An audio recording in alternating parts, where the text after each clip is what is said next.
Covenant without crown. The Puritans, America's first feral aristocracy, and why they dissolved. Whatever one thinks of the Puritans, they were not mediocrities. They were disciplined, literate, and astonishingly serious about building a moral civilization. If they failed to become an aristocracy, it was not for lack of ability. They crossed an ocean with their families, built a college within 6 years, and ordered their society around literacy, discipline, and covenant theology. Few founding populations in history were as intentional. The Puritans were the first group in Anglo-America that were a feral aristocracy, and there was a moment in American history when New England was on the path toward aristocracy. The men and women who crossed the Atlantic from the first voyage aboard the Mayflower in 1620 to the larger waves that came in the 1630s and 40s were highly intentional and motivated. They were disproportionately literate, organized, covenant conscious, and ideologically intense. John Winthrop did not describe the Massachusetts Bay Colony as an experiment in survival. He described it as a city upon a hill. A people set apart. The first group of English Calvinists that came to New England was the Pilgrim Fathers by way of the Mayflower. This group of people differed slightly in their ideology from other Puritans. Their theology was largely the same, but the more mainstream and numerous Puritans believed that England and the English Church could be purified of what they saw as man-made constructs. The Pilgrims, on the other hand, were more pessimistic about the possibility of the Church of England being purified to their standard of Christianity. All that could be done was to leave the institution of the Church behind, and perhaps even England itself. They were inspired by the Bible verse found in 2 Corinthians 6:17, "Come out from among them, and be ye separate." For this reason, the Pilgrims were known as separatists. The Pilgrims took this to heart, and with fervent belief treated their journey to the New World as a mission to be followed, for not only their salvation, but that of their children's salvation. These were virtues historically associated with aristocratic peoples: deep time horizons, intergenerational thinking, and the willingness to sacrifice comfort for conviction. The Pilgrims negotiated financial backing for the voyage from a wealthy businessman by the name of Thomas Weston. Weston recruited, in addition to the Pilgrims, additional passengers of families looking for a fresh start, skilled craftsmen, servants, and apprentices. The Pilgrims referred to these people as strangers, and themselves as saints. As you can imagine, the relationship between these two factions was not always on the best of terms. The Pilgrims were small in number, fragile in their first winters, and perpetually underfunded. Their experiment at Plymouth was austere, covenant-bound, and tense. It was the seed form of something larger. A decade later, a far more ambitious project followed. Unlike the Pilgrims, the mainstream Puritans believed the Church of England could still be purified, and that New England could serve as the proving ground. If they could build only a model, godly commonwealth across the Atlantic, it might shame or inspire reform at home. Where the Pilgrims had fled corruption, the Puritans sought to construct a disciplined alternative. In 1630, John Winthrop and the Massachusetts Bay Company crossed not merely as refugees, but as corporate founders. Their charter allowed them to relocate the company itself to New England. This was not a ragged band of dissenters. It was a legally organized, well-financed migration of ministers, magistrates, merchants, and entire households. The Pilgrims had been a congregation. The Puritans would attempt a civilization. This migration was not a trickle. Between 1630 and 1640, roughly 20,000 English migrants crossed to New England in what historians call the Great Migration. That number is small by modern standards, but enormous relative to the English population of the time. These Puritans brought entire families, university-trained ministers, printed books, covenant theology, and a shared moral discipline. Unlike Virginia, which was male-heavy at first and unstable in its early decades, New England migration was household-based and church-centered. The early Chesapeake's experiment was oriented towards resource extraction and rapid returns. Its survival in the first years depended heavily on the will and charisma of heroic men like John Smith. New England, by contrast, arrived with wives, children, ministers, and an institutional blueprint. These were deep time horizons on display, settlement as covenant, not speculation. By 1647, Massachusetts passed the Old Deluder Satan Act, mandating that towns establish schools so children could read scripture.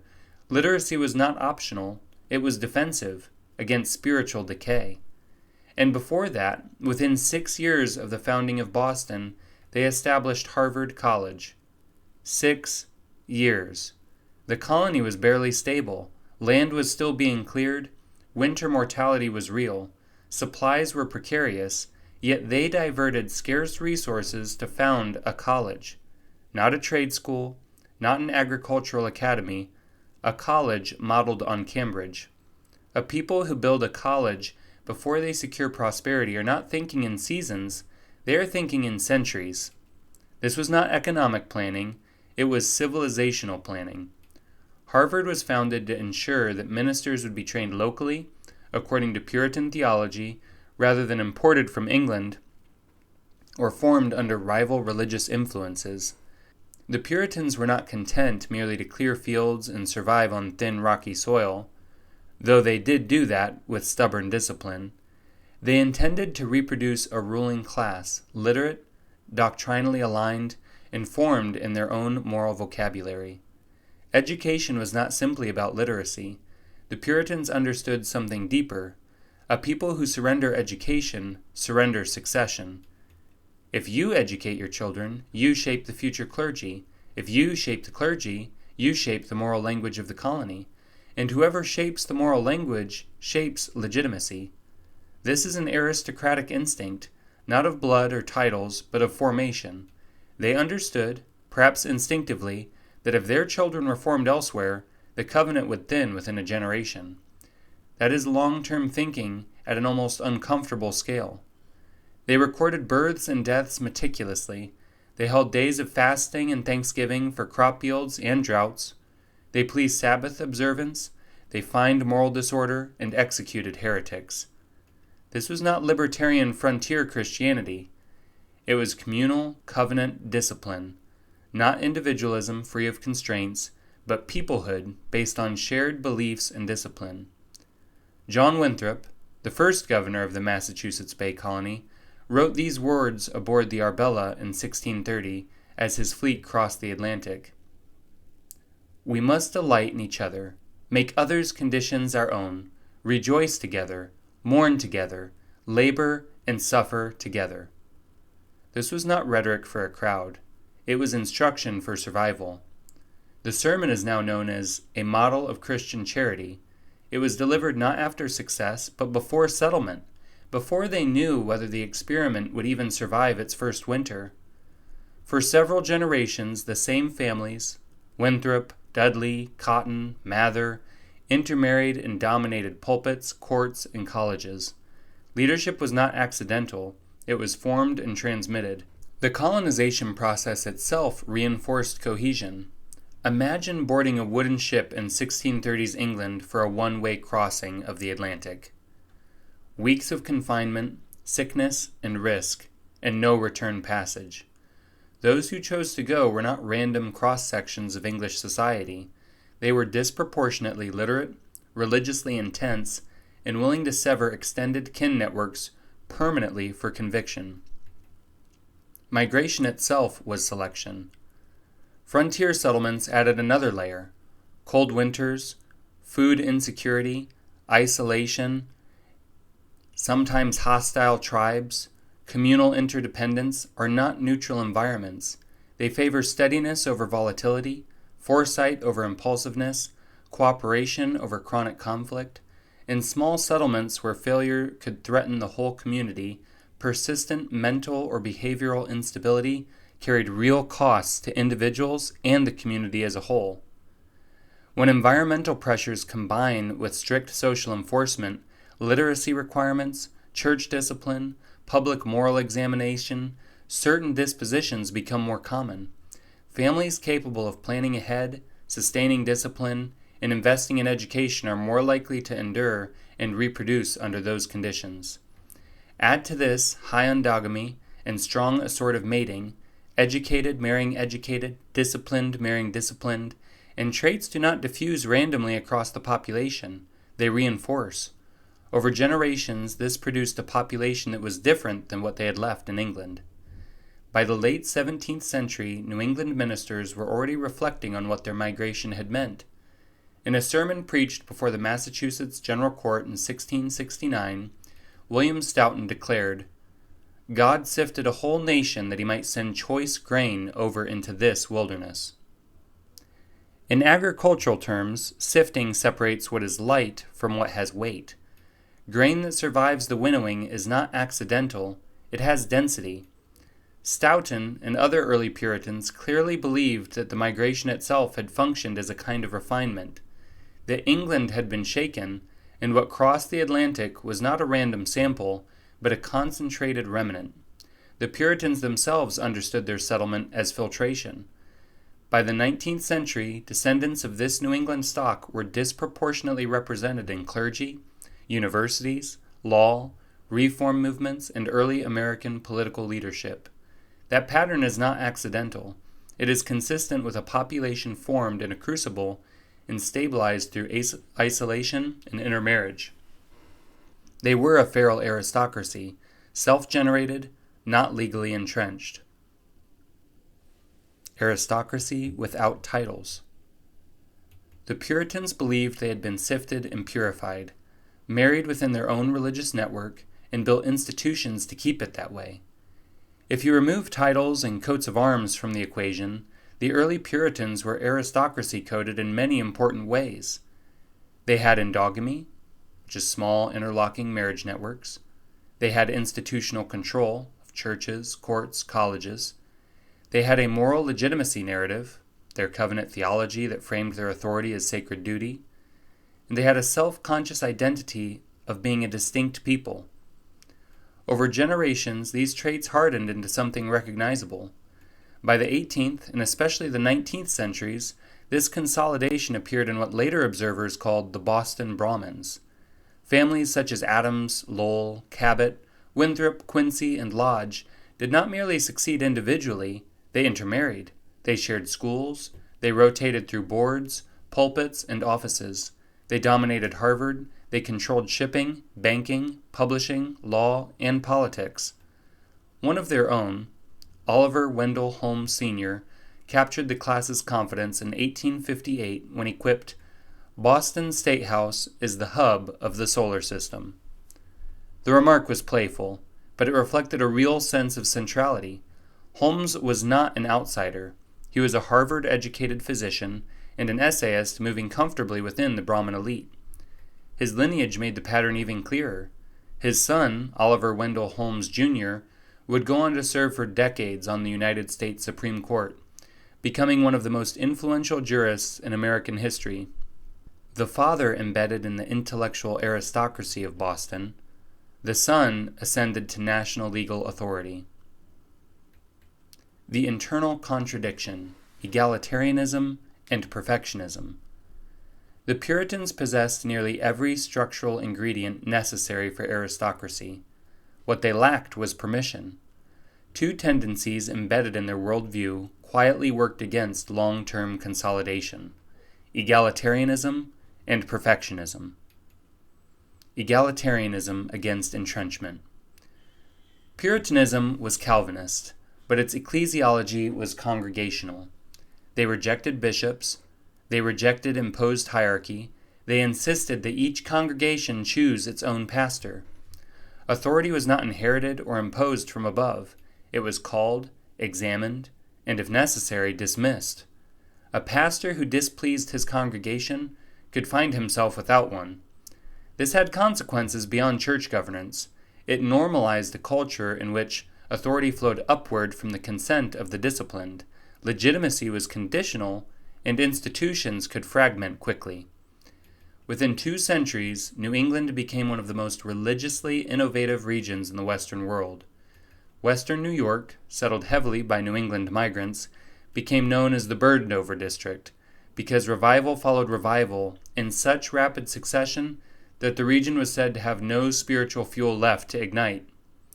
And from this soil emerged groups we recognize today: Joseph Smith's Latter-day Saints, more commonly known as Mormons; the Millerites, whose ideas would survive in today's Seventh-day Adventism; and one that hasn't survived today, the Oneida community, with its experiment in group marriage that lasted 40 years.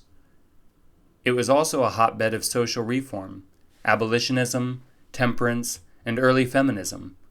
The same moral intensity that forged disciplined congregations also destabilized hierarchy.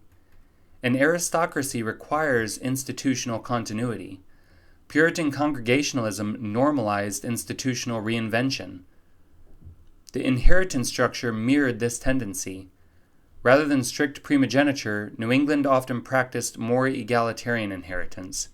Estates were divided, land was subdivided, wealth was dispersed among children.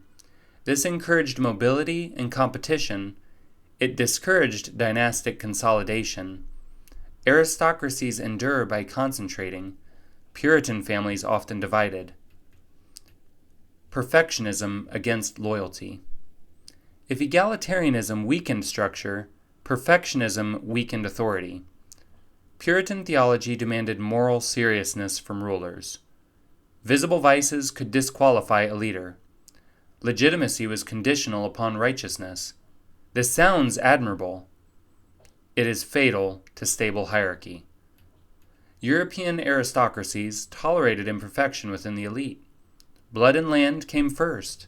Private vice could be ignored so long as lineage endured. Puritan culture reversed the order. Your king could be obeyed so long as he upheld the true faith. Your pastor could be followed so long as he remained doctrinally sound. Your father could be respected so long as he embodied covenant fidelity. Loyalty became contingent. And because human beings are imperfect and skilled at rationalizing dissatisfaction, conditional loyalty quickly becomes justification for rebellion. In a society intensely attentive to both public and private behavior, few leaders could remain beyond reproach indefinitely. The result was either fragmentation or the rise of charismatic figures who concealed flaws more effectively than their rivals. Perfectionism erodes continuity.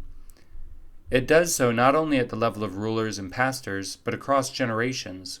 When legitimacy is constantly measured against the moral standards of the present moment, inheritance becomes unstable. Gratitude gives way to scrutiny. Continuity gives way to correction. In such a framework, parents are respected so long as they embody current standards of righteousness. Ancestors are honored so long as they remain morally defensible by contemporary norms. Authority must justify itself again and again. Over time, this corrodes lineage loyalty. It trains descendants to see themselves less as heirs and more as auditors.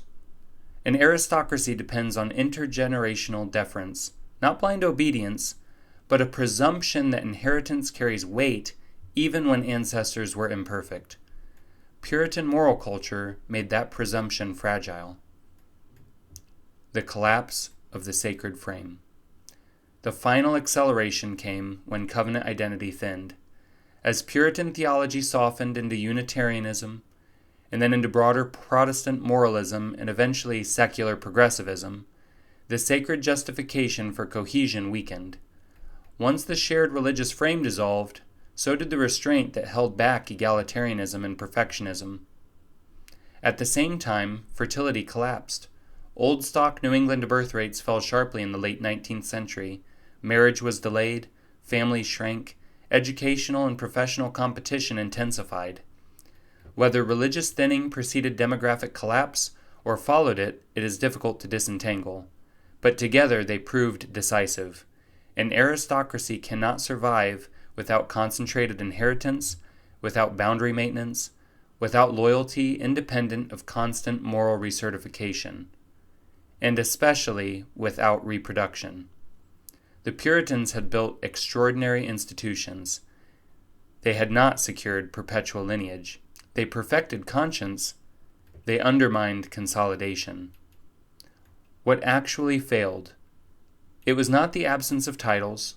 Modern proto-aristocracies do not require crowns. It was not openness to conversion alone. What failed was consolidation. Aristocracy requires two phases. First, selection and cohesion. Second, closure and consolidation. New England achieved the first with astonishing success. It resisted the second. To see the difference, compare them to European nobility, or even the cavalier planter class in Virginia. Those elites tolerated imperfection within their own ranks.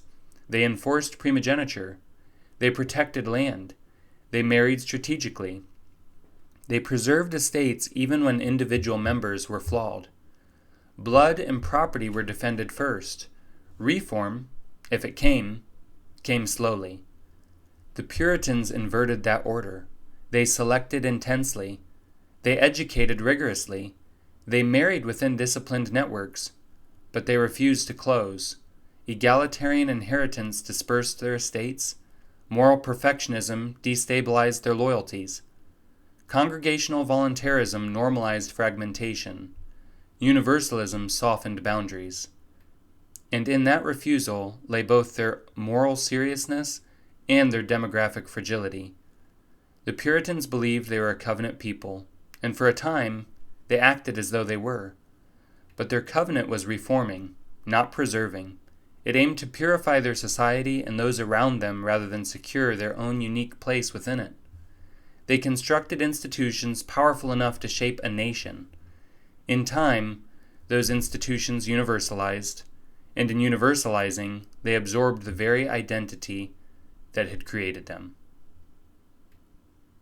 This has been Feral Aristocracy, and I'll see you next time.